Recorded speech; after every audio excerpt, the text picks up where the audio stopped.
మనం జనరల్గా ఎవరినైనా ఒక స్కూల్లో మరి పిల్లలు విడిచిపెట్టడానికి తల్లులు వెళ్తుంటారు. తల్లులు కానీ తండ్రులు కానీ ఎందుకు విడిచిపెట్టి వస్తారండి?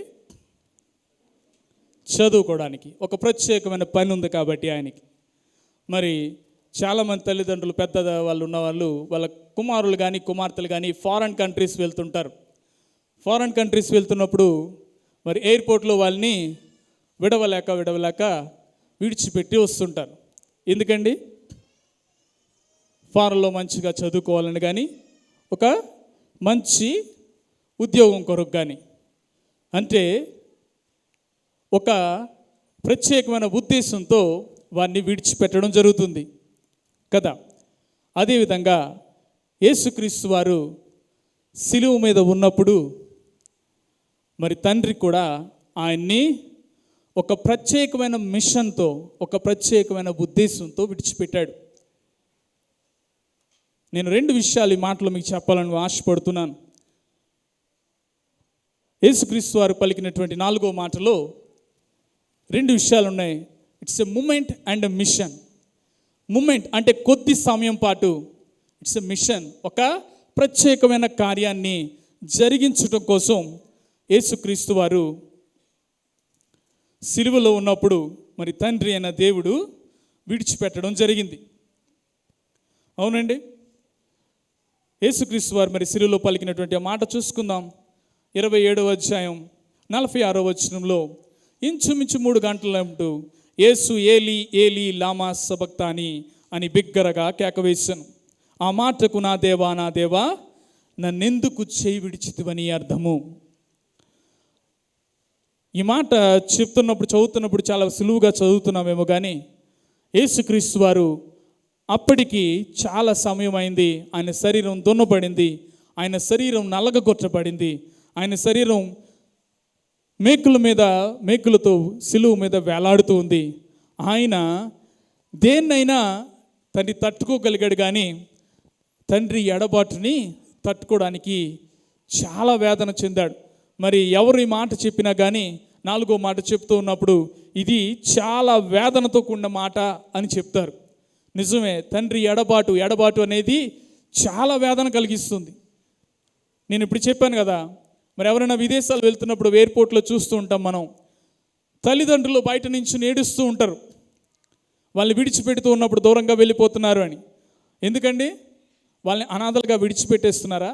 లేకపోతే వారి మీద కోపమా? లేకపోతే వారికి వీరి మీద ఉన్న ఇంకేమైనా కారణమా? కాదు, ఒక ప్రత్యేకమైన ఉద్దేశంతో వారి తల్లిదండ్రులను విడిచిపెట్టి వెళ్ళడం జరుగుతుంది. యేసుక్రీస్తు వారు కూడా ఒక ప్రత్యేకమైన గురితో ఈ భూమి మీదకి వచ్చున్నాడు. ఆయన సిలువలో మరణించి నిన్ను నన్ను పాప విమోచన చేయడానికి ఆ మిషన్ మీద ఆయన వచ్చున్నాడు, ఆ కార్యక్రమం మీద ఆయన వచ్చున్నాడు, ఆ టార్గెట్తో ఆయన వచ్చున్నాడు. ఆ టార్గెట్ని కంప్లీట్ చేయడం కోసం తండ్రి కొంచెం సేపు విడిచిపెట్టడం జరిగింది. మరి మొదటి 3 మాటలు కూడా తన చుట్టుపక్కల ఉన్న వారితో చెప్తూ ఉంటాడు ఆయన, కానీ ఈ 4వ మాట తన గురించి తాను చెప్తున్నాడు. తండ్రి తనని విడిచిపెట్టినట్టుగా ఈ దీంట్లో చూస్తూ ఉన్నాం. ఏదైనా ఒక మిషన్ కంప్లీట్ అవ్వాలి అంటే దాని వెనకాల పూర్తిగా దాన్ని జరగనివ్వాలి. మరి ఒక వ్యక్తి అంట ఒక సీతాకోక గూడును చూస్తూ ఉన్నాడు. ఆయన మరి తెలిసిన కథ అయి ఉంటుంది, మీకు విని ఉంటారు మీరు ఇంతకుముందు కూడా, నేను మరలా మీకు జ్ఞాపకం చేస్తున్నాను. మరి ఆ సీతాకోక గూడుని మరి గొంగళ పురుగు గూడు కట్టుకుని ఆ సీతాకోక చిలుకగా మార్చబడింది. ఆ గూడుని ఒక బాలుడు చూస్తున్నాడు. ఆ వ్యక్తి చాలాసేపు చూస్తున్నప్పుడు కొంత ఆ పరిణితిలో మరి సీతాకోక చిలుకగా మరి మార్చబడి కొంచెంగా బయటికి రావడానికి ప్రయత్నిస్తూ ఉంది. ఆ గూడు నుంచి బయటికి రావడానికి ప్రయత్నిస్తుంది సీతాకోక చిలుక. అయితే ఈ కుర్రవాడు అనుకున్నాడంట, చాలాసేపు గమనించాడు, చాలా రోజులు గమనించాడు. చూసిన తర్వాత అనిపించింది, ఇది ఈ గూడులోంచి బయటికి రాలేకపోతుంది, కనుక నేను దీనికి హెల్ప్ చేయాలి అనుకున్నాడంట. ఆ గూడుని దేనైనా చేయాలి అని చెప్పి ఒక కత్తెర తీసుకొచ్చి ఆ గూడెను కట్ చేశాడంట. కట్ చేసిన తర్వాత ఆ సీతాకోక చిలుక బయటికి వస్తుందేమో అని ఎదురు చూస్తున్నాడు ఈ కుర్రవాడు. అయితే మరి సహజ సిద్ధంగా జరిగే ప్రొసీజర్లో ఆ సీతాకోక చిలుక ఎగరలేదు, కానీ అది బయటకు వచ్చిన కొంతసేపటికే తన ప్రాణాన్ని విడిచి చనిపోయింది.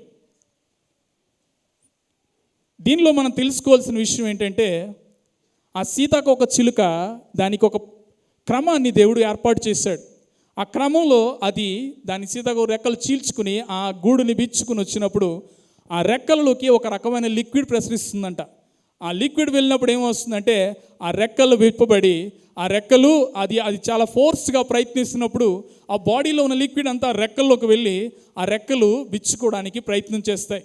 ఆ విచ్చుకున్న తర్వాత అది అందమైన సీతాకోక చిలుకగా మార్చబడుతుంది. కానీ ఈ ప్రాసెస్ని ఆ కుర్రవాడు ఏం చేశాడు, మధ్యలోనే ఆపేశాడు. దాన్ని అక్కడే విడిచిపెట్టి ఉంటే అది దానంతట అది బయటకు వచ్చి పూర్తిగా ఎగరగలిగి ఉండేది. మరి యేసుక్రీస్తు వారు కూడా సిలువలో చేస్తున్న యాగాన్ని ఆ ప్రొసీజర్లో, ఆ క్రమంలో తండ్రి తనని విడిచిపెట్టాల్సి వచ్చింది. అలా కాదు, నా కుమారుడు శ్రమ పడుతున్నాడు, నా కుమారుడు కష్టపడుతున్నాడు అని కనుక తండ్రి ఇంటర్వ్యూన్ చేసుకుని ఉంటే నీకు నాకు ఈ దినాన్న రక్షణ వచ్చేది కాదు. మనం స్వేచ్ఛగా సీతాకోక చిలుకల యేసుక్రీస్తులో ఎగరగలిగి ఉండేవారం కాదేమో. దేవుడు మనకిచ్చినటువంటి ధన్యత అది. దేవుడు ఆ క్రమాన్ని పరిపూర్ణం చేయడం కోసం, ఆ క్రమాన్ని కంప్లీట్ చేయడం కోసం, ఆ పద్ధతిని కంప్లీట్ చేయడం కోసం తండ్రి యేసుక్రీస్తు వారి యొక్క చేయిని విడిచిపెట్టడం జరిగింది.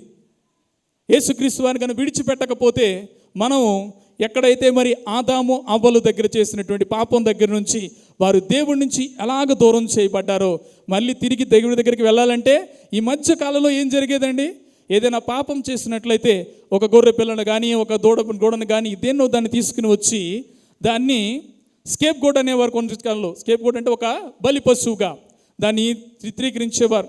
మరి దాన్ని తీసుకుని వచ్చిన తర్వాత మన పాపము చేసిన వ్యక్తి దాని మీద చేతులు పెంచితే కానీ, చేతులు ఉంచిన తర్వాత తన పాపం అంతా ఆ గొర్రెపిల్ల మీద వేయబడి ఆ గొర్రెపిల్ల యొక్క రక్తాన్ని తీసుకుని వెళ్ళి ఆ పాప పరిహార్థ బలిగా మరి దేవుని సన్నిధిలో, యెహోవా సన్నిధిలో చేయడం జరుగుతుంది. కానీ యేసుక్రీస్తు వారు ఒక్కసారే ఈ బలిని అర్పించాడు. ఆయన ఈ ఒక్కసారే తనకు తానుగా బలిని అర్పించి శాపగ్రస్తుడిగా మార్చబడ్డాడు. మరి గలతీలు రాసినటువంటి పత్రిక 3వ అధ్యాయం 14వ వచనంలో ఈ విధంగా రాయబడి ఉంది, సిలువ మీద రాలాడిన ప్రతివాడు కూడా ఏమన్నాడండి, శాపగ్రస్తుడు అని రాయబడి ఉంది. మరి దేవుడు తన కుమారుణ్ణి శాపగ్రస్తుడిగా చేశాడు. ఎందుకనంటే ఆయన మన పాపాల ద్వారా శాపంగా మార్చబడ్డాడు. మరొక విషయం ఏంటంటే, ఇంకొక చోట రాయబడి ఉంటుంది యెషయా గ్రంథంలో, ఆయనకి మనకి తండ్రికి మనకి ఏం అడ్డం వచ్చాయంటండి, మన పాపాలు అడ్డం వచ్చి ఉన్నాయి. ఆ పాపాల ద్వారా కూడా ఆయన తండ్రి నుంచి ఎడబాటును పొందాడు. మరి మన పాపాల ద్వారా తండ్రి నుంచి ఎడబాటు చేయబడ్డాడు. ఎంతో వేదనతో సిలువలో మాటలు పలుకుతూ ఉన్నాడు.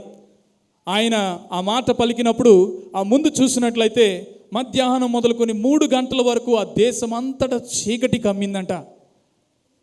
ఇది మన పాత నిబంధన కాలంలో దీన్ని సాదృశ్యంగా చూసినట్లయితే మరి పస్కా పశువు గురించి మన బ్రదర్స్ ముందు చెప్పినారు, మనతో మాట్లాడినారు.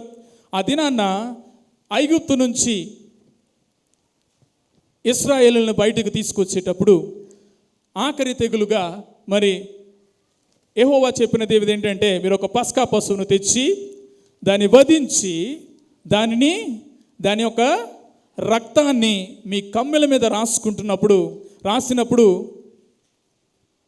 మరణదూత రాత్రి సమయంలో చీకటిలో సంచరించి వచ్చినప్పుడు ఆ రక్తాన్ని చూచి ఆ ఇంటిని టచ్ చేయకుండా వెళ్ళిపోతాడు అని.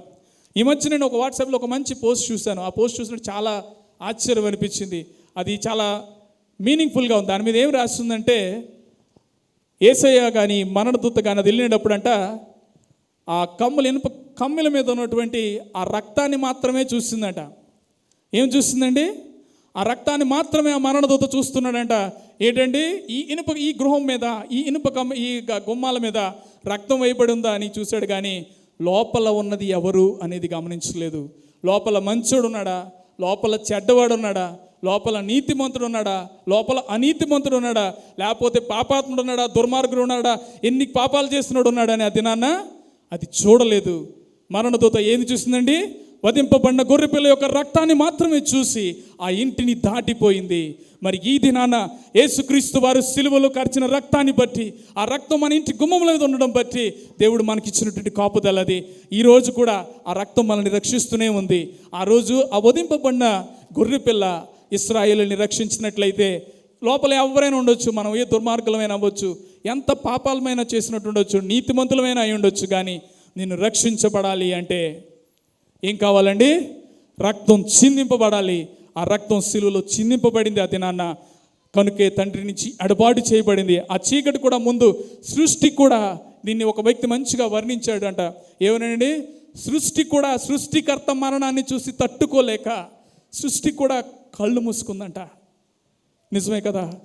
నిన్ను నన్ను రక్షించడానికి యేసయ్య పడిన శ్రమ ఒక్కసారి జ్ఞాపకం చేసుకోండి. యేసయ్య శ్రమను ఒక్కసారి జ్ఞాపకం చేసుకోండి. సృష్టికర్తను చూసి సృష్టికర్త మరణాన్ని చూడలేక కళ్ళు మూసుకుందంట. అందుకనే అంధకారం పెంచబడింది. అది ఈ సమయంలో మరి కొంతమంది చెప్తుంటారు ఈ విషయం, మరి ఎంతవరకు నిజమో నాకు తెలియదు, కానీ ఈ విషయం చెప్తుంది ఏంటంటే, ఆ 3 గంటల సమయంలోనే పస్కా పలుగు ఏ సమయంలో అయితే వధించమని చెప్పినాడో దేవుడైన యెహోవా, అదే సమయంలో యేసుక్రీస్తు వారికి కూడా మరణం జరిగింది అని చెప్తూ ఉంటారు. మరి ఇది ఎంతవరకు నిజమో నాకు తెలియదు, బట్ కానీ అది సాదృశ్యంగా మంచిగా అనిపించింది కాబట్టి మీతో షేర్ చేసుకుంటూ ఉన్నాను ఈ దినాన. దేవుడు మరి ఆ దినాన్న ఆ పస్కా పశు వధింపబడినప్పుడు ఆ ఇంట్లోంచి ఒక కండిషన్ పెట్టున్నారు. ఏంటంటే కండిషను? మీలో ఎవ్వరు కూడా బయటికి రాకూడదు. మీరు పస్కా పశువును వధించి దాన్ని రక్తాన్ని గుమ్మముల మీద రాసుకున్న తర్వాత ఎవరు కూడా బయటికి రాకూడదు అనేది ఒక మాట చెప్పి ఉన్నాడు. బయటికి వస్తే ఫలితం ఏంటండి? మరణదూతతో చేతుల కింద కబంధ హస్తాల కింద కబలించబడతారు. కనుక ఎవరైతే ఉన్నారో లోపలే ఉండాలి. యేసుక్రీస్తుని నమ్ముకుని మనము ఆయన రక్తం కింద వచ్చినప్పుడు ఆయన రెక్కల కింద మనం దాచబడాలి. ఆయన చెప్పిన మాట మనం వినాలి, ఆయన దగ్గరికి మనం వెళ్ళాలి. అప్పుడే ఆ రక్షణలోనికి మనం నడిపించబడతాం. ఒక దినాన మరి ఒక వ్యక్తి ఒక హెయిర్ కట్ చేసే మనిషి దగ్గరికి వెళ్ళాడంట. హెయిర్ కట్ చేసే మనిషి దగ్గరికి వెళ్ళిన తర్వాత ఆయన హెయిర్ కట్ చేయించుకుంటూ ఉన్నాడు. అయితే ఆయన చెప్పినది దేవుడి గురించి కొన్ని మాటలు చెప్తాం కదా అని ఆ హెయిర్ కట్ చేసే వ్యక్తికి కొన్ని మాటలు చెప్తున్నాడు.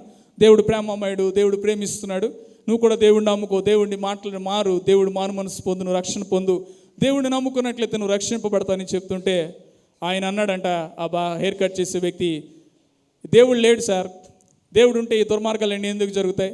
దేవుడు లేడు సార్, దేవుడు అన్నీ ఉంటే ఎందుకు ఈ అంతకాలం జరుగుతున్నాయి, ఈ హత్యలన్నీ జరుగుతున్నాయి? దేవుడు కనుక ఉంటే ఎందుకు నన్ను దూషిస్తారు, ఎందుకు నన్ను ఈ విధంగా చేస్తారు, ఎందుకు ఈ విధంగా జరుగుతున్నాయి? లోకంలో పాపం అనేది ఇంకా ఉంది కదా, మరి దేవుడే కనుక ఉంటే ఎందుకు ఈ విధంగా జరుగుతుంది అని ఆయన చెప్తున్నాడు. అయితే ఆయన ఆ మాటకి ఏం చెప్పాలో తెలియక ఆయన కొంచెంసేపు మౌనం వహించాడు.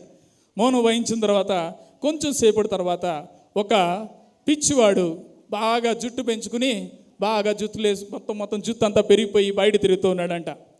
అప్పుడు ఈయన ఈ దేవుడు ప్రేరేపణ కలిగించాడు. దేవుడు ఏ సమయంలో ఎలా మాట్లాడాలో మనకి బుద్ధి వాక్యం, జ్ఞానవాక్యం దేవుడు ఆ సమయానికి అనుగ్రహిస్తాడు. మనం అనుకుంటుంటాం కదా, ఎవరికి ఏ సమాధానం చెప్పాలి, ఎవరికి ఏ విధంగా మనం ఆన్సర్ చేయాలనుకుంటాం. నిజంగా మనం దేవుళ్ళో ఉన్నట్లయితే, దేవుడు మనతో మాట్లాడుతూ ఉన్నట్లయితే ఆ సమయానికి దేవుడు జ్ఞానం దయచేస్తాడు, జ్ఞానవాక్యాన్ని ఇస్తాడు. మరి ఈ వ్యక్తి చూసిన తర్వాత అప్పుడు అన్నాడంట, ఈ లోకంలో హెయిర్ కట్ చేసే వాళ్ళే లేరండి అన్నాడంట. అదేంటి బ్రదర్, అదేంటి సార్, నేను మీకు చేస్తున్నాను కదా హెయిర్ కట్, మరి ఎవరు లేరంటే, మరి ఇంత నువ్వు హెయిర్ కట్ చేసే వాళ్ళు ఉంటే మరి ఆ పిచ్చోడు ఎవరు చేయలేదేంటి? ఆయన జుట్టు అంతా పెరిగిపోయింది, నువ్వు ఎందుకు చేయలేదని అడిగాడు. అప్పుడు ఆయన చెప్పాడంట, అదేంటి సార్ మీరు అలా మాట్లాడతారు, ఆయన నా దగ్గరికి వస్తేనే కదా నేను చేసేది, ఆయన గాలికి తిరుగుతూ ఉంటే నేను పట్టుకుని మరీ చేస్తానా అన్నాడంట. అప్పుడు ఆయన చెప్పింది ఏంటో తెలుసా? నిజమే, నువ్వు ఆ పిచ్చివాడు నీ దగ్గరికి రాకపోతే నువ్వు హెయిర్ కట్ అలా చేయలేవు, నువ్వు దేవుడి దగ్గరికి రాకపోతే దేవుడు కూడా ఏమీ చేయలేడు అన్నాడు. దేవుడు నీ పాపాలు క్షమించబడాలంటే, కడగబడాలంటే దేవుడి దగ్గరికి రావాలి. దేవుడి దగ్గరికి వస్తేనే నువ్వు రక్షించబడతావు, నువ్వు కాపాడబడతావు. ఎవరిని బలవంతంగా తీసుకురాలేం కదండి దేవుడి దగ్గరికి కానీ ఏ విషయానికని. తెలుగులో ఒక సామెత ఉంటుంది, అందరికీ తెలిసిందే మీ సామెత. గుర్రాన్నంట నీటి దాకా తీసుకెళ్ళగలుగుతామంట, కానీ నీళ్లు తాగించలేం. ఎందుకండి? దానికి ఇష్టమైతే తాగుతుంది, లేకపోతే దాన్ని కొట్టు, తిట్టు, నరుకు, దానికి ఇష్టమైతేనే తాకుతుంది. దేవుడు కూడా అయితే నాకు చెప్తుంది ఏంటంటే, నీ ఇష్ట ప్రకారంగా నువ్వు మనస్ఫూర్తిగా నా దగ్గరికి వచ్చినప్పుడు నేను నిన్ను స్వీకరిస్తాను. ఎవరైనా అందరూ పాపం చేసి ఏ భేదం లేదు, అందరూ పాపం చేసి దేవుడు అనుగ్రహించి మహిమను కోల్పోయారండి కదండి. మరి దేవుడి దగ్గర ఆ మహిమను తిరిగి రప్పించడానికి యేసుక్రీస్తు వారు సిలువలో వేలాడి ఉన్నాడు. ఆయన మన కోసం తన రక్తాన్ని, స్వరక్తాన్ని కార్చి ఉన్నాడు. తండ్రిని కూడా దూరమయ్యాడు. ఆయన తండ్రి దగ్గర నుంచి కూడా దూరమయ్యాడు. ఆయన అన్న హేమంత్ అన్న లాస్ట్ టైం వాక్యం చెప్తూ ఒక మాట చెప్పినారు. He separated us from the Father to unite us with the God, with the Father. ఆయన తండ్రి చేత తండ్రికి దూరంగా చేయబడ్డాడు. ఎందుకండి? నిన్ను నన్ను తండ్రి దగ్గరికి చేర్చడానికి. ఆయన దూరపరచకపోతే, ఆయన చెయ్యి విడవకపోతే, ఆయన దూరం వెళ్ళకపోతే మనం ఏ తండ్రితో తిరిగి దగ్గరికి వెళ్ళేవారం కాదు. తిరిగి ఆయన దగ్గరకు మనం చేర్చబడి ఉండేవారం కాదు. ఎందుకంటే ఆయన తండ్రిని, కుమారుణ్ణి విడిచిపెట్టాడు కనుక. కాకపోతే అది కొంచెం సమయం పాటే. ఆ మిషన్, ఆయన ఏర్పాటు చేసిన మిషన్ గురించి కొన్ని నిమిషాల పాటు, కొన్ని రోజుల పాటు అనొచ్చు, కొంత సమయం ఆయనని విడిచిపెట్టినట్టుగా మనం చూస్తూ ఉన్నాం. మరి ఆయన చేసినది, తండ్రిని విడిచిపెట్టబట్టే మనం అతి పరిశుద్ధ స్థలానికి మనం చేర్చబడుతున్నాం. మరి ఆ దినాల్లో మరి ప్రార్థనా మందిరాల్లో కానీ, ఆ దినాల్లో ఆలయంలో అతి పరిశుద్ధ స్థలం అనేవి ఉండేవి. దాని మధ్యలో ఒక పెద్ద తెర ఉండేది. ఆ తెరకి మించి మనం ముందుకి వెళ్ళకూడదు. ఎందుకంటే సాధారణమైన వ్యక్తి, ఏ పాపము చేయలేని వ్యక్తి కానీ, ఎవరైనా కానీ ఒక్కసారి ప్రధాన యాజకుడు ఆ బలి అర్పించడానికి వెళ్ళేవాడంట. ఇశ్రాయేలుల పాపాలన్నిటి గురించి ఆ తెర దాటుకుని ముందుకు వెళ్ళేవాడంట. మరి ఇక్కడ చూసినట్లయితే ఆ కొంచెం సేపు మరి యేసుక్రీస్తు వారి మాట పలికిన తర్వాత అక్కడంతా సృష్టి అంతా విలయ తాండవం చేస్తున్నప్పుడు ఆ తెర కూడా మధ్యలోకి చింపివేయబడింది. అంటే నీకు నాకు తండ్రికి ఉన్న మధ్య అడ్డంకు తొలగిపోయింది. Now we can see the father directly. ఆయనను మనం డైరెక్ట్గా మనం చూడగలుగుతున్నాం. ఆయనతో మన తండ్రి అని పిలవగలుగుతున్నాం. ఆయన నా యేసయ్య అని నేను పిలవగలుగుతున్నాం. ఆ దినాన ఆ తెర చింపివేయబడింది.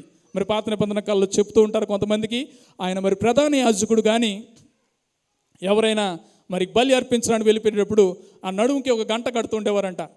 ఆ నడుముకి గంట కడుతుంటే ఆ గంట మోగుతూ లోపలికి వెళ్ళి ఆ గంటను నడుస్తున్నప్పుడల్లా గంట మోగుతూ ఉండేదంట. ఆ గంట మోగుతున్నప్పుడు ఆయన అతి పరిశుద్ధ స్థలంలోకి వెళ్ళేవాడంట.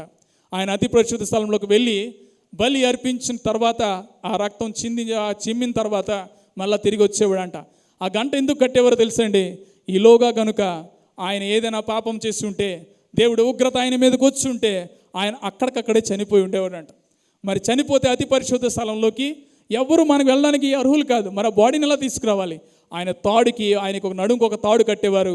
ఆ తాడుని పడిపోయినటువంటి ఆ డెడ్ బాడీని మళ్ళీ వెనక్కి తీసుకుని లాక్కోవడానికి వచ్చేవారంట.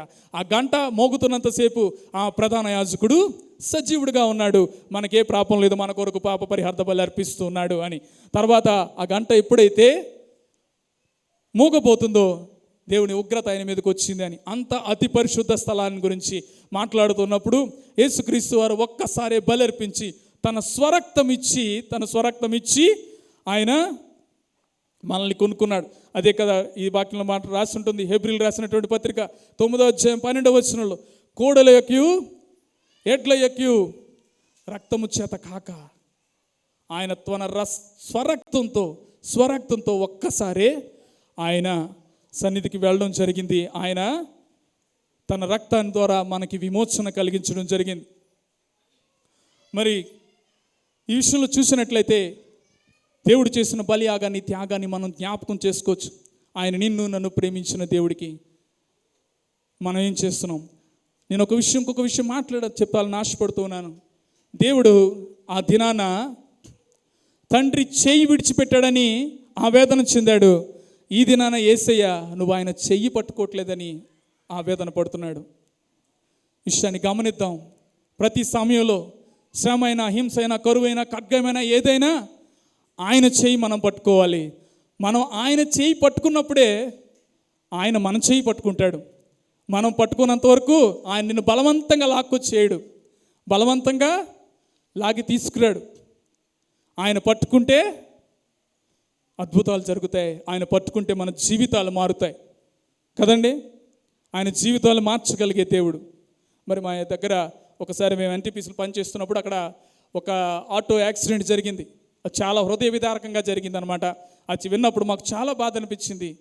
ఒక స్త్రీ తన పిల్లల్ని తీసుకుని మరి ఎక్కడికో వెళ్ళొచ్చిన తర్వాత ఆటో దిగి ఆ పిల్లలకి దించింది, ఆ పిల్లల్ని కూడా దించింది. ఆమెకి ఆటో దిగి అటువైపు వెళ్ళాలి. ఆమె రోడ్డుకి ఇటుపక్క ఆమె దిగింది, అటుపక్క వెళ్ళాలి. ఈ ఆటో దిగిన తర్వాత, పిల్లలు దిగిన తర్వాత ఆ తల్లి అయిన ఆవిడ మరి ఆ ఆటో డ్రైవర్కి డబ్బులు ఇస్తూ ఉంది. డబ్బులు ఇచ్చి మరి డబ్బులు ఇచ్చి సెటిల్ చేసుకుంటూ ఉండగా ఈ లోకంలో ఈ సమయంలో ఏమైందంటే ఆ పిల్లలు ఎవరైతే ఉన్నారో ఆ పిల్ల వెంటనే పరిగెట్టుకుని రోడ్డు మధ్యకి వచ్చేసింది. ఆ రోడ్డు మధ్యకి వచ్చినప్పుడు మా ఎంప్లాయ్ ఒక ఆయన కారు వేసుకుని వెళ్తున్నాడు, అటు సైడ్ తన ఇంటికి వెళ్తున్నాడు. ఆ కారు ముందు పడిపోయింది. అక్కడికక్కడికే చచ్చిపోయింది అమ్మాయి. విడిచిపెట్టబడితే ఎలా ఉంటుంది? ఆమె సెకండ్ పాటు విడిచిపెట్టింది, ఒక్క సెకండ్ పాటు విడిచిపెట్టింది. జస్ట్ 2 చేతులతో ఆమె పట్టుకోలేక పిల్లని ఒక చేతితో పర్సు తీసి ఒక చేతితో డబ్బులు ఇచ్చేలోగా జస్ట్ కొన్ని నిమిషాలు ఎడబాటు. తల్లి ఎడబాసింది, తన జీవితాన్ని కడతీర్చుకుంది ఆ పిల్ల. యేసుక్రీస్తు నువ్వు దేవుణ్ణి పట్టుకుని ఉండాలి ఈ రోజుల్లో. ఇది లోకం ఆఖరి దినం. సాతానుడు ఎవరిని పట్టుకెళ్ళిపోవాలని ఎత్తుక్కుంటున్న దినాలు. సాతానుడు ఎవరిని క్యాప్చర్ చేయాలా, ఎవరైతే యేసుక్రీస్తు చెయ్యి విడిచిపెడతారో ఆ చెయ్యి విడిచిపెడతారో వెంటనే వాడు పట్టుకోవడానికి సిద్ధంగా ఉంటాడు. కనుక యేసయ్యను చెయ్యి విడవకుండా, ఆయన చెయ్యి ఎప్పుడు మనం విడవకూడదని ఆయన తండ్రి చెయ్య విడిచాడు. ఆయన శాపగ్రస్తుడిగా మార్చబడ్డాడు. ఇంకొక మాట మనం చూసినట్లయితే యోహాను సువార్త 10:30 ఈ మాట రాయబడి ఉంటుంది. నేనును తండ్రిని ఏకమై ఉన్నామని. అక్కడ ముందు వరకు నేను తండ్రి ఇద్దరు ఏకమై ఉన్నాం, మీ ఇద్దరం ఒకటే ఒకటే ఒకటే ఒకటే అని ప్రతి చోట చెప్పిన యేసయ్య సిలువలో ఒక మాట చెప్తున్నాడు. ఏంటండి? నా దేవా నా దేవా ఎందుకు చేయి విడిచితివని చెప్పాడు. చాలామంది అనుకున్నారు ఏలియాని పిలుస్తున్నాడేమో అనుకున్నారు. అంటే ఆయన ఈ మాట అరామీలో చెప్పినట్టుగా రాసిపడి ఉంది. అది అరామీ లాంగ్వేజ్ అంట.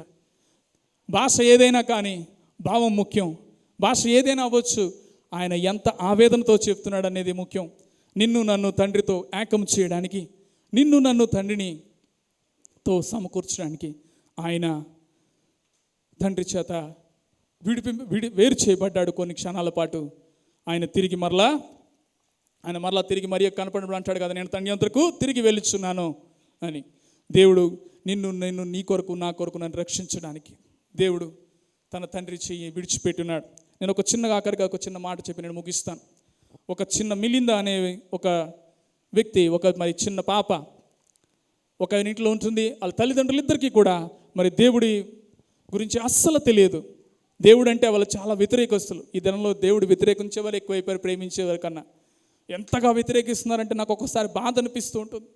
ఆయన సిలువలో చేయబడ్డ వేళ్ళు మేకులు కొట్టినప్పుడల్లా మనసు కరగట్లేదా?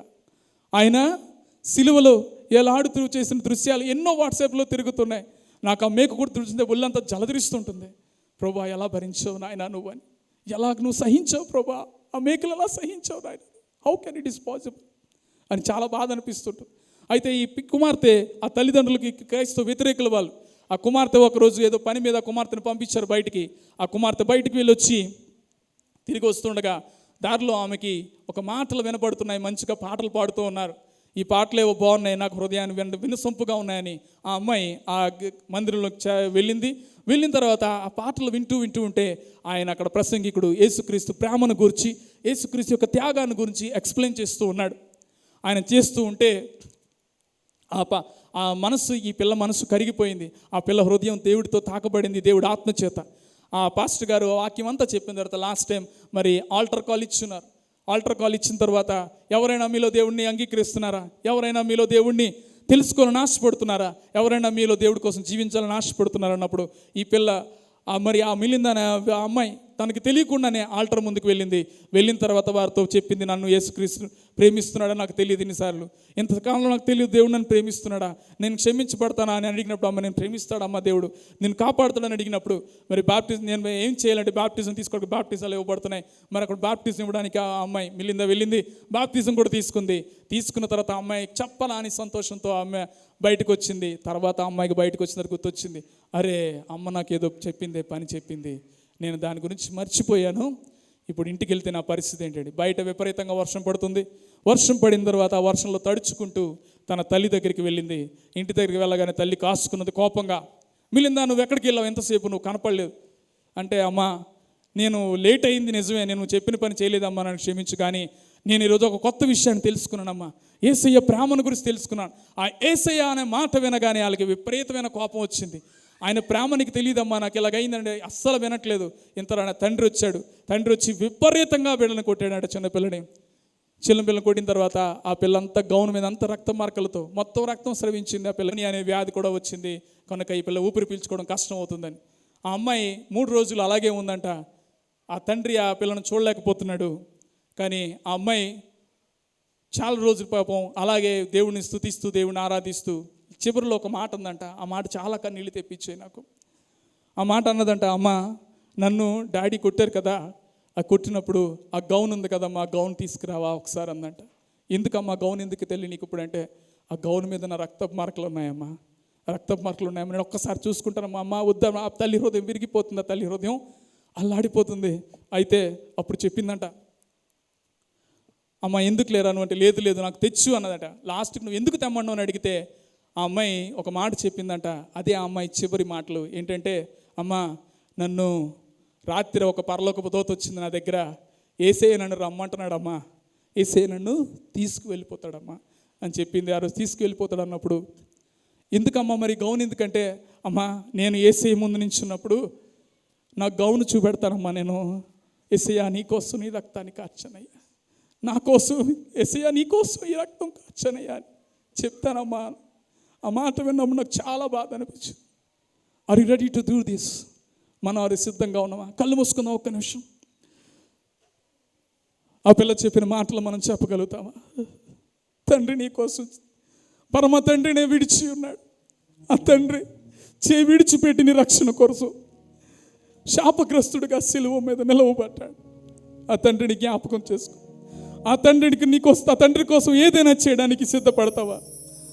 ఆ తండ్రి ప్రేమ నీలో ఉన్నప్పుడు, ఆ తండ్రి ప్రేమ నీ యొద్దకు వచ్చినప్పుడు నువ్వు ఆశీర్వదించబడతావు. నువ్వు నా కోసం నిలవబడతావు. ఏ పరిస్థితి అయినా ఎలాగైనా ఉండడానికి నిలవబడతావు. జ్ఞాపకం చేసుకుందాం యేసయ్య ప్రేమని, ఆయన నీ కొరకు కార్చిన రక్తాన్ని, ఆయన తండ్రి దద్దు చేసిన ఎడబాటుని, ఆయన చేసిన సిలువ యాగాన్ని, త్యాగాన్ని జ్ఞాపకం చేసుకుందాం. నా దేవా నన్ను ఎందుకు చేయబెడతావని ఆక్రందరితో చెప్పిన మాటని మీరు జ్ఞాపకం చేసుకో. యేసయ్య నువ్వు గొప్ప దేవుడు నాయన. తండ్రి నీకు స్తోత్రాలు. నన్ను ప్రభా తండ్రితో యునైట్ చేయడానికి, ప్రభా తండ్రితో కలపడానికి నన్ను ప్రభా నువ్వు తండ్రితో ఎడబాటు చేయబడ్డావయ్యా. ప్రభా నీకు స్తోత్రాలు. ఇది నాన్న ప్రభా నాన్న నీ కొరకు మేము దేన్నైనా విడిచిపెట్టగలటకు నీ కృపంతా ఇచ్చేయండి ప్రభా. కరువైన, ఖడ్గమైన, హింసైన ఏదైనా క్రీస్తు ప్రేమ నుండి నన్ను ఎడబాపునది ఏదంటుంది నీ వాక్యం ప్రభా. నన్ను నీ ప్రేమ నుంచి ఎడబాయనీయకుండా ప్రభా నేను ఈ లోకాన్ని విడిచిపెట్టి నీతో కలిసి ప్రభా నడవగలటకు నీ కృపను దయచేయండి. నీ ప్రేమను, నీ కృపను దయచేసి నడిపించండి ప్రభా. నీ సన్నిధిని మా మధ్య నుంచండి ప్రభా. ఇంకా మాట్లాడబోతున్న బిడ్డలతో మాట్లాడి మహిమ పొందుకోమని యేసు నామమున ప్రార్థించి వేడుకుంటున్నాం తండ్రి. ఆమేన్.